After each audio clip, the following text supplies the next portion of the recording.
Hello student, इस video में आपका नई सत्र जो कि 2025-26 कक्षा 9वीं का आपका विषय विज्ञान। तो इस वीडियो में अध्याय नंबर 8 हम लोग कंप्लीट करने वाले हैं। चलिए, यहाँ पर अध्याय नंबर 8 का नाम दिया है बल एवं गति के नियम।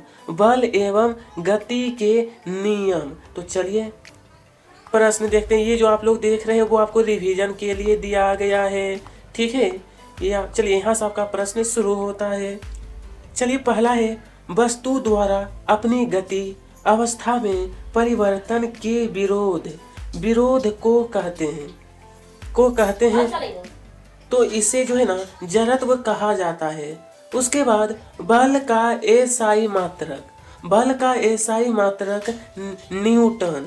असमान द्रव्यमान की दो वस्तुएं एक ही संवेग से गतिशील है, इसका वेग अधिक होगा। तो इसका सही आंसर है हल्की वस्तु का। किसका? हल्की वस्तु का।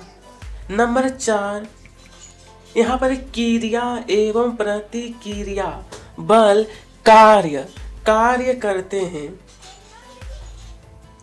तो इस प्रश्न का उत्तर रहेगा नंबर 4 जो है ना, इसका आंसर रहेगा द ऑप्शन अलग अलग वस्तु पर विपरीत दिशा में।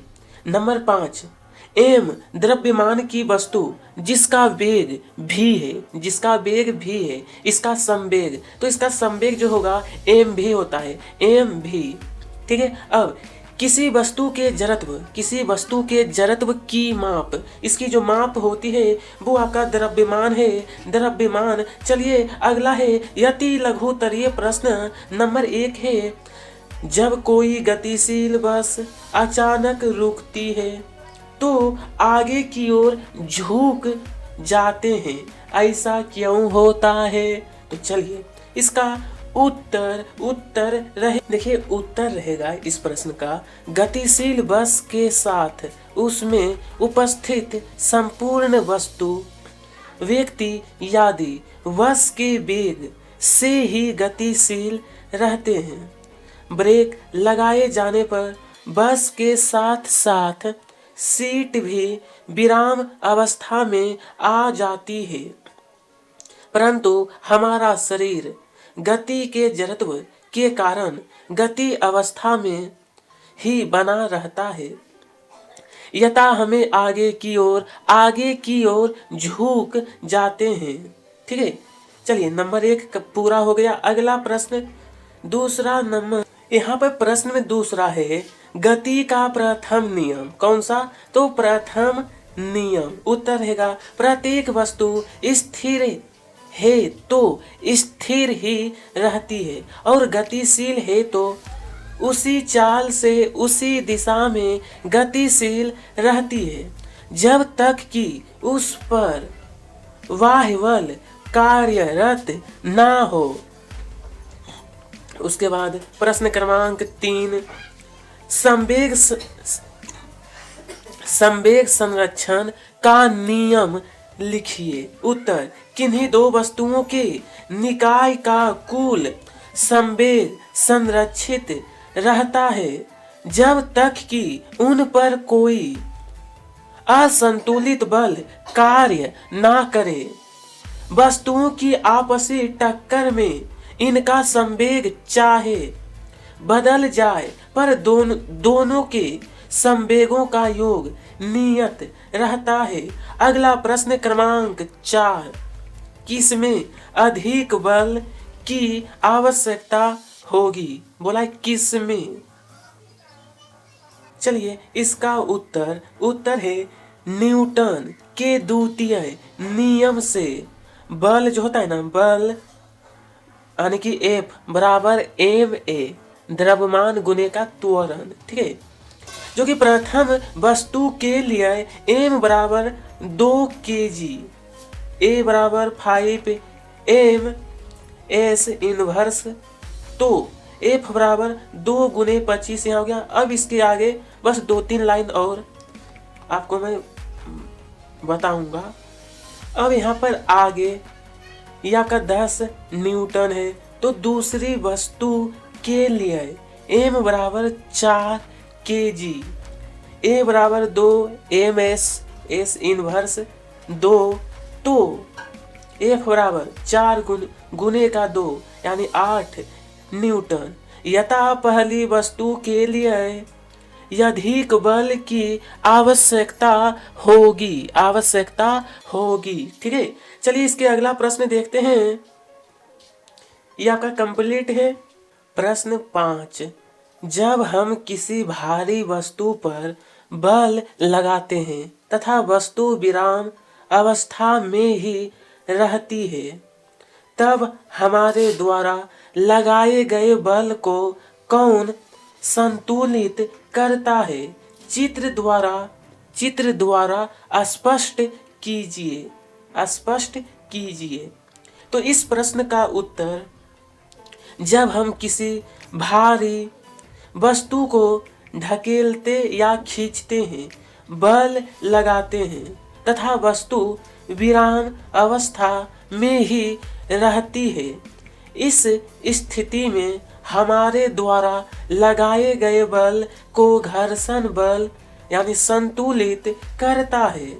जो कि इस प्रकार से यहाँ पर कहा गया था ना प्रश्न में कि चित्र द्वारा स्पष्ट कीजिए। तो ये आपका चित्र रहेगा, इस प्रकार से बना लेना है। ये आपका बाह्य बल है, ये आपका घर्षण बल है। बाह्य बल आपका ये इस दिशा में कार्य कर रहा है, तो घर्षण बल इस दिशा में। ठीक है, चलिए अगला प्रश्न क्रमांक 6। चलिए यहाँ पर है दीर्घ उत्तरीय प्रश्न। यहाँ है न्यूनतम गति। चलिए तो कहा है न्यूटन का गति संबंधी द्वितीय नियम लिखिए एवं सूत्र जो है ना F बराबर ma व्युत्पन्न कीजिए। तो चलिए स्टूडेंट, इसका उत्तर गति का द्वितीय नियम, किसी वस्तु के संवेग में परिवर्तन की दर वस्तु पर आरोपित असंतुलित बल के समानुपाती एवं वस्तु की दिशा में होती है।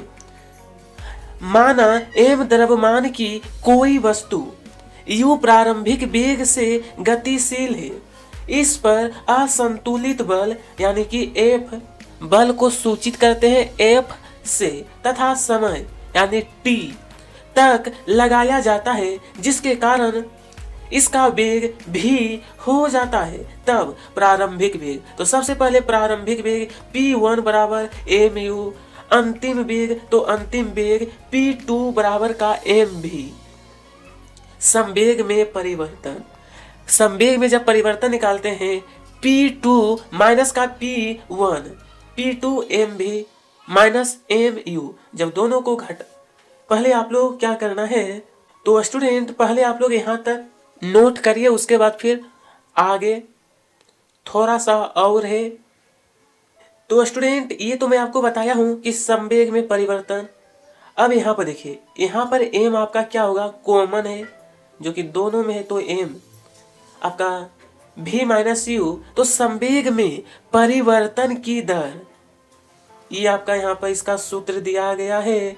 इससे जब आप लोग सोल्व करिएगा तो निकल कर आएगा m गुने a यानी m इंटू a।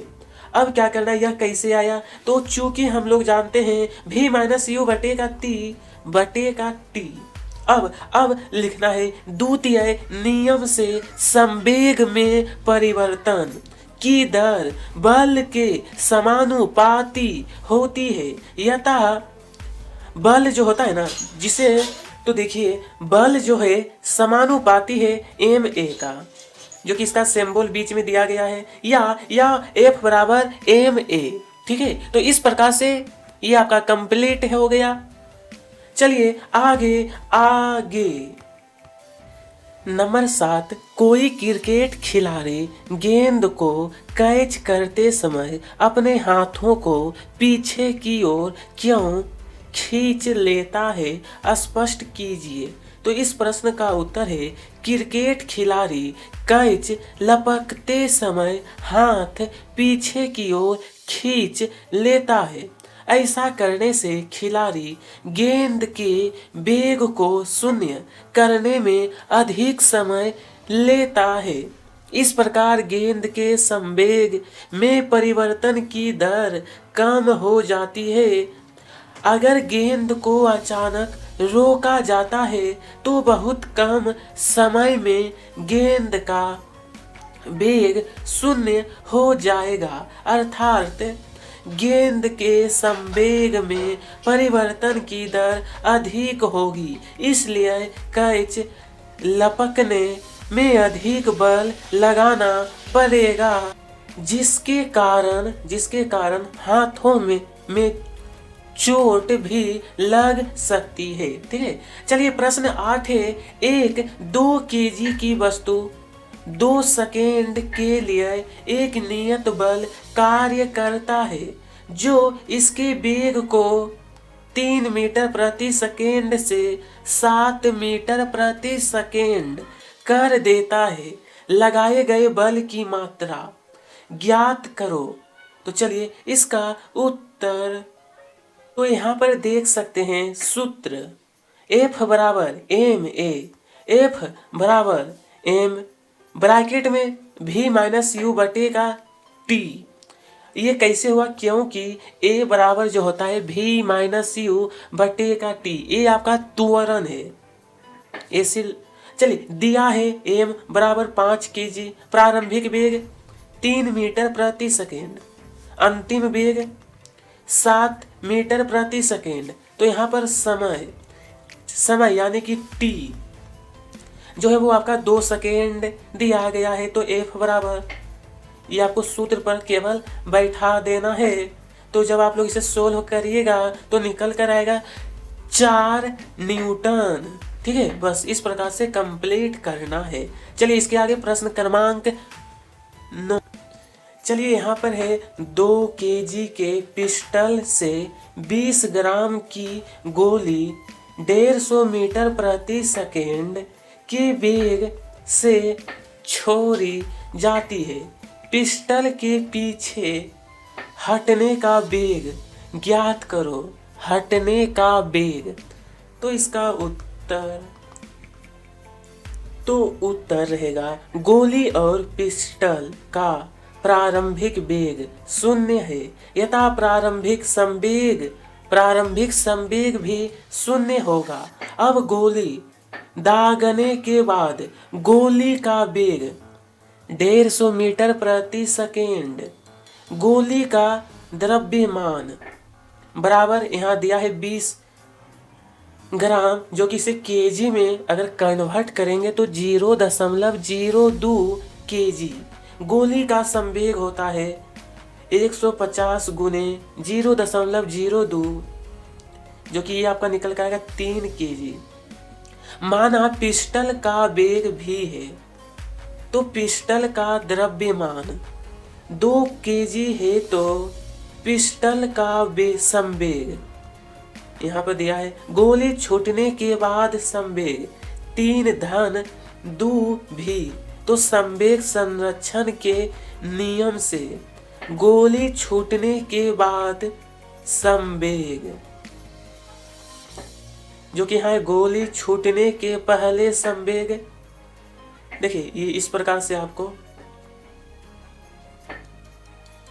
यहाँ ऋण चिन्ह दर्शाता है कि पिस्टल का वेग गोली की विपरीत दिशा में रहेगा। ठीक है, तो इस प्रकार से कंप्लीट करना है। अगला प्रश्न क्रमांक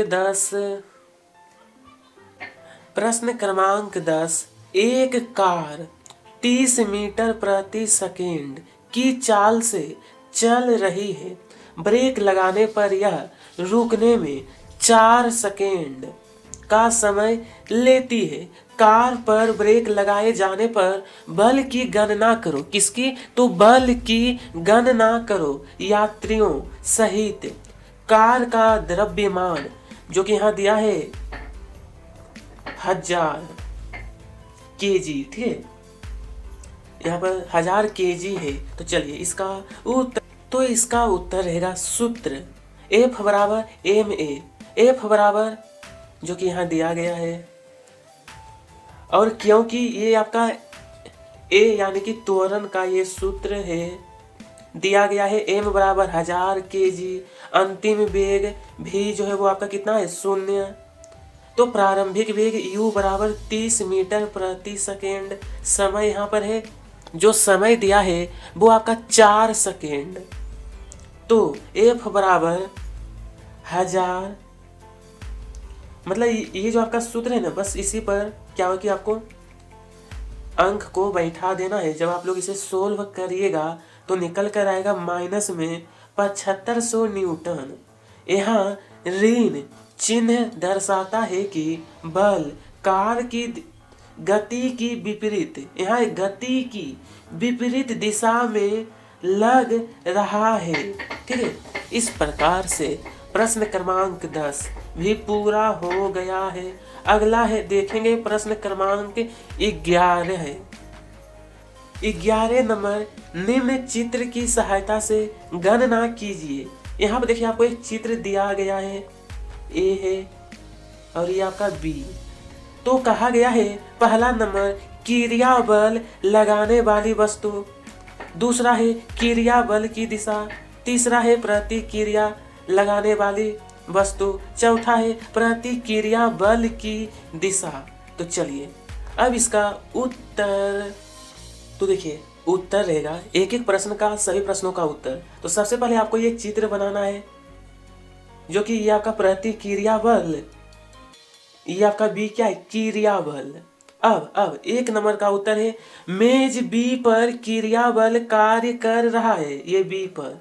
उसके बाद 2 का उत्तर है क्रिया बल की दिशा ऊर्ध्वाधर नीचे की ओर है, कि कौन से साइड में, तो नीचे की ओर। प्रतिक्रिया बल पिंड A पर लग रहा है। 4 का उत्तर है प्रतिक्रिया बल की दिशा ऊर्ध्वाधर ऊपर की ओर है। तो इस प्रकार से स्टूडेंट ये जो आपका चैप्टर है, ये जो आपका चैप्टर अध्याय 8 कंप्लीट हो गया। तो कमेंट बॉक्स में बताइएगा अगला कौन सा चैप्टर आपको चाहिए। वीडियो पसंद आई हो तो लाइक करिएगा, साथ में सब्सक्राइब। आप सभी को तहे दिल से धन्यवाद।